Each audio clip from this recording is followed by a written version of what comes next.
we're gonna play Who 4 in the new DLC today. And where the fuck is it, man?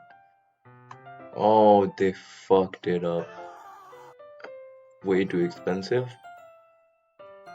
$20. What do you need $20 for? $20. Now I wonder why I'm getting this error right here. So we are gonna play the US of A, and of course we have to max buff it. But what am I hearing right now? Who the fuck is this guy? I am Donald Trump, President of the United States. I am from the future, and I carry a warning. Okay. How do I know if you're being honest? Well, in about 5 minutes ago, you beat it to Jane Doe from ZZZ. Okay, bro. I trust you, bro. I trust you. We are gonna make America great again.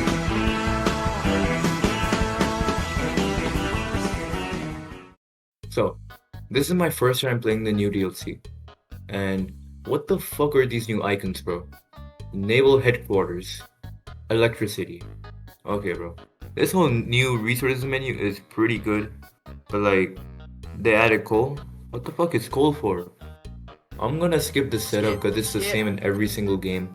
As the US, you spam in front facilities because you can't build civs because of your debuffs, and you just do whatever you want for research because you have infinite research, especially if you stack research bonuses. Also, rush heavy fighter 3s. I can't lie, this whole new faction system is so much better than before because it used to just be call allies. Now you have short-term, mid-term goals, you have rules, you can change stuff. It is so much better, man. We finally got our first breakthrough in the naval facility, and to nobody's surprise, Trump said, Core super heavyweight battleships. We need those big, beautiful ships. They are gonna be wonderful. alright then. After finally researching them, we got to work on building the mainframe, only to later realize that you can no longer use naval refit yards unless you use the fleet and being doctrine. And this was devastating, as refitting my navy has always been my playstyle, because I don't know how to build navy. For some reason the Philippines is like, let me take Douglas MacArthur and Eisenhower. This is the greed they talk about in the Bible, bro. Get the fuck out of here. By July of 1937, Japan had started invading China, causing the USS Panay incident, which we let slide for a small fine. I can't lie, this is my first look at the new doctrine system, and it's absolute cinema. It's so much better than the previous one. You can do way more wacky stuff. Discovery is back on the modern battlefield. It's just so much better. I think it just needs some balancing though. The fact that the US can have 6 research slots in 1937 is just insane. I mean, come on, this is the strongest nation in V4, and you just can't argue. We started refitting our old naval vessels, and the best thing about the US is that they just spammed out the same design, which makes refits really cheap and easy to do. We refit both our destroyers and our cruisers, only costing around about 1.5 fully built, super heavy battleships, I guess. We got some medium tanks, so we could make flame tanks and the M3 Lee. As part of the faction goals, I built up the Philippines, and we could also finally get Federal Housing Act to completely eradicate the Great Depression. I started civ greeting because I'm a 30 civ greeter, and even though the US never needs more civs can never be that bad, right? I tried going for Marine Rangers or whatever since I heard they're good, and I have no idea about the new meta templates, so if this hurts your eyes, my bad, bro. By this point, with partial Mobi, it was time to lock in on the industrial military complex. We also had the 4 new super heavies, finally built in 1939, but we still have to refit them. I started messing around with the air doctrine, and man, are some of these buffs just crazy. It's gotta be power creep or something, because these numbers are just way too high. Trump had made me name the ships according to his opinion, but to differentiate between them, I did have to change the suffixes. We got some carrier airframes, and started filling our barren carriers with some planes. We started supporting the British with Lend-Lease, sending them all kinds of much needed aid, and at the same time Japan had defeated China, which was terrible news for us. I asked Trump to research helicopters or jet engines. I think the choice is pretty obvious here. I also asked what the next naval project should be, but this one was pretty surprising.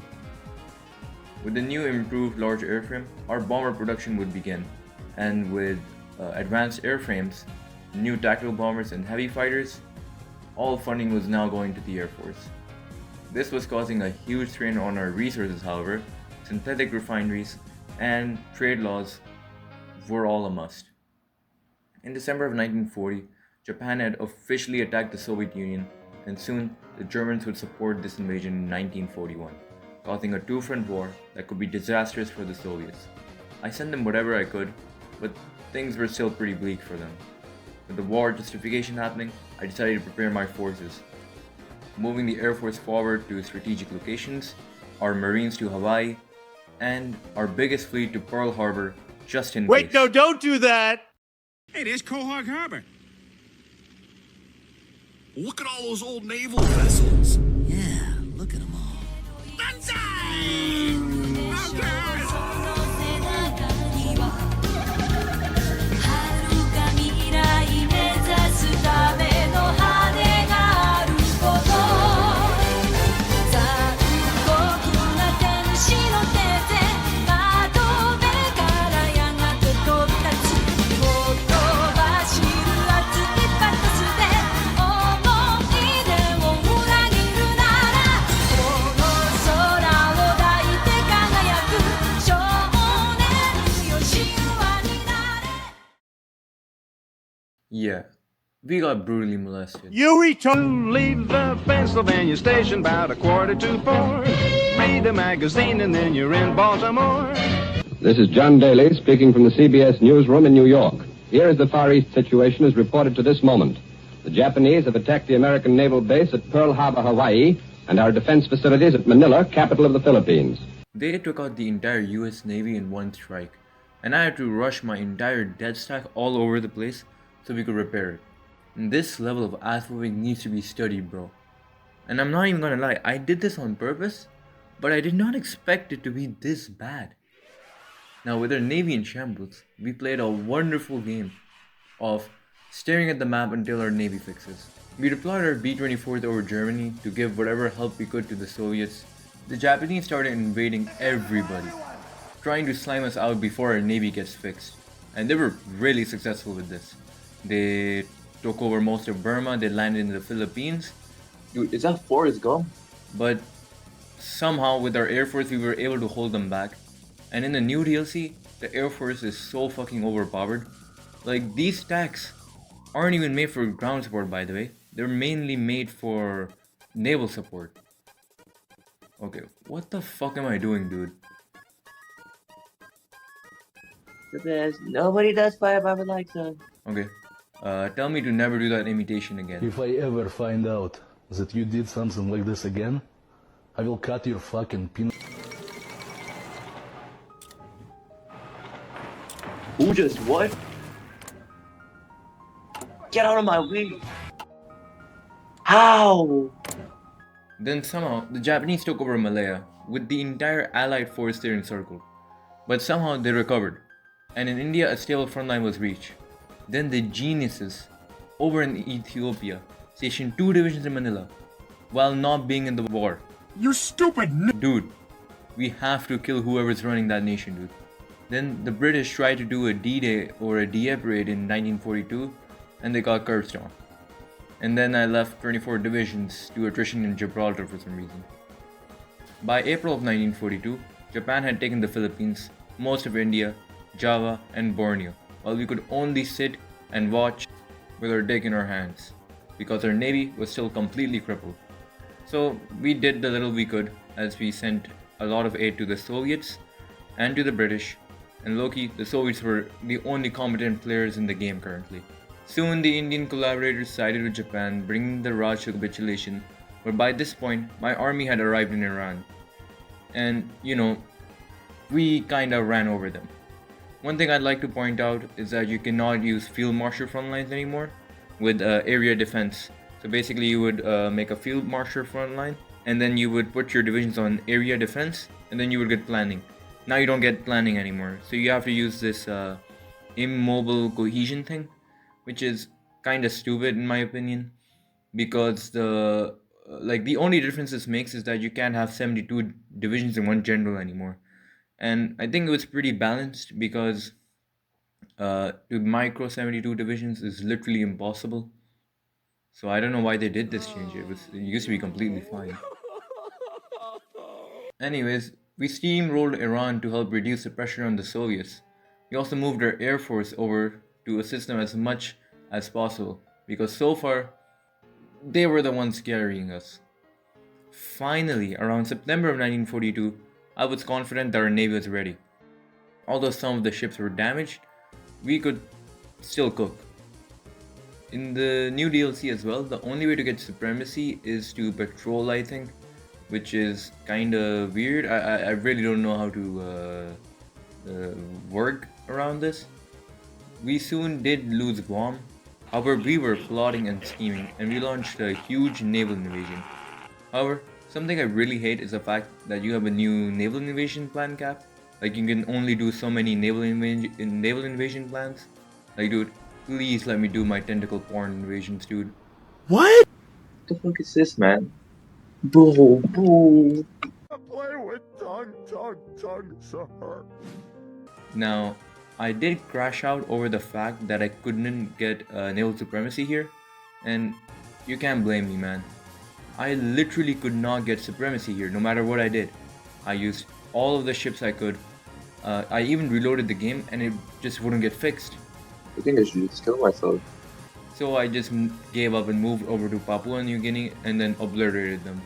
We started invading Vichy in the March of 1943, but we got stuck near Western Africa. And for some reason, France called in the Lebanese Republic, which lagged the fuck out of my game.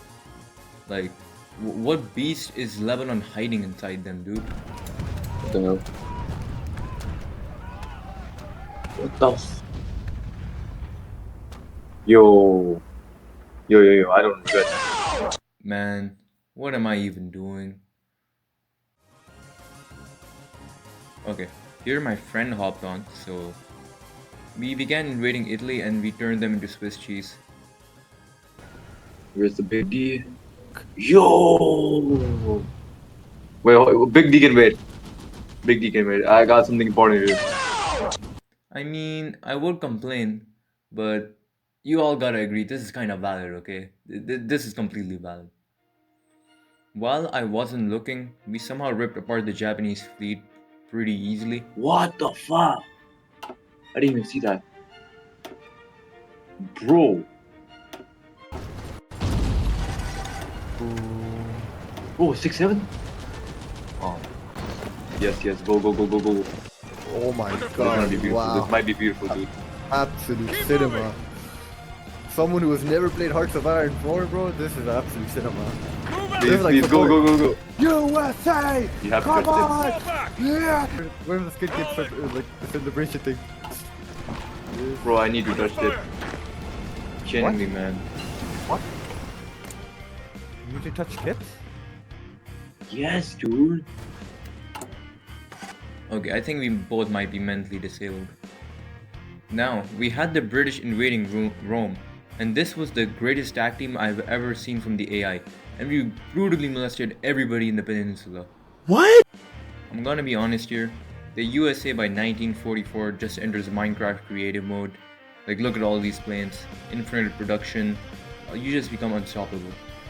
Okay, I might be slightly smooth-brained, as I did not notice my storage ran out, and my recording software just gave up halfway through. So I had to redo this whole next part, and I completely dialed in, because I wanted to get done with this as soon as possible. I was gonna do it historically by taking the islands one by one, but like, I'm not doing that. We nuked both Berlin and Munich at the request of the Big D in charge. We soon took a couple more islands before taking Iwo Jima, and finally from there, we went straight into Okinawa. Meanwhile in Europe, we invaded Sardinia and Corsica, and later invaded Genoa, capitulating the fascists in Italy, and causing a huge encirclement of Axis forces before setting up our forces on the Vichy border, and prepared for a great offensive. Over in the east, with all our forces in place, we were ready for Operation Downfall.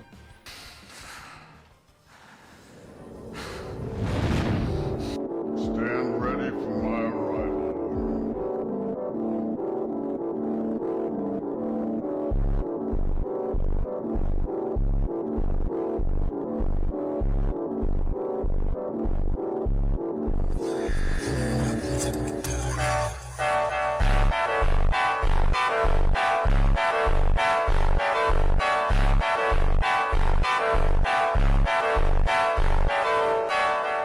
However, we were stopped near Hiroshima and Osaka, and it was finally time for some nuclear support.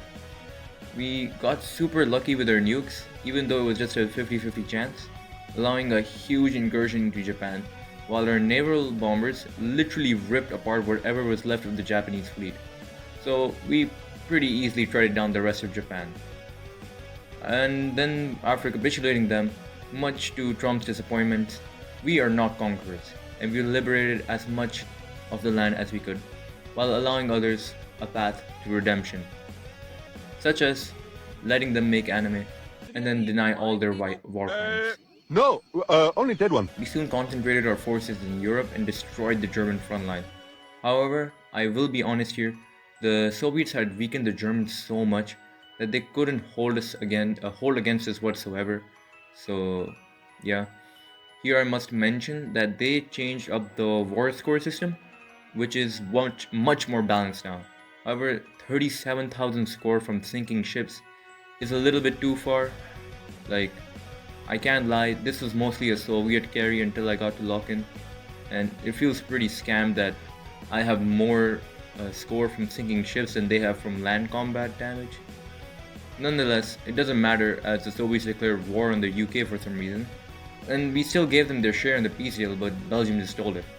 Real quick on the Pearl Harbor thing, I wanted to see what would happen if I didn't put any countermeasures up, and somehow, with the 16% critical failure chance by the way, they failed twice critically, and it took me 3 attempts to actually get a critical success for them. Okay, now I'll give my opinion on the DLC, and I might be like 3 years late, but it's fine. I'm pretty disappointed that Japan didn't make a death stack. I mean, that's part of their Kantai-Kessen doctrine.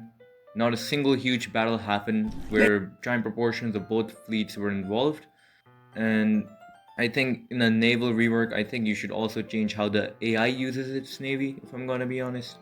I put my navy on patrol and easily won without like doing anything. The new doctrine system and faction system is great, however, and I can't speak on the focus trees because I haven't played those whatsoever. However, I really dislike the naval rework. Like, dude, please let me just play the fucking game, dude. I do not need a level 8 naval base, which takes like 10 years to build, by the way, and then the naval headquarters on top of that, just to use my navy. Like, after this, I'm never touching my navy again, except for submarines. Overall, it's an okay DLC. It's the biggest piece of dog shit. I think people are just pissed about the price, and I can't speak on it because if you remember, I didn't buy this shit. If you understand what I mean. To be fair, to buy Hoi 4 with all the DLCs in a third world country is not possible whatsoever. So $20 for this one DLC is actually criminal. Alright, thank you so much for watching till the end. Quick disclaimer, don't pirate games if you can afford it. I would genuinely buy Hoi 4 if I had the money. So, Happy New Year's, because I don't know when this video is being uploaded. And have a great night, evening, afternoon, before noon, every noon, whatever. Goodbye.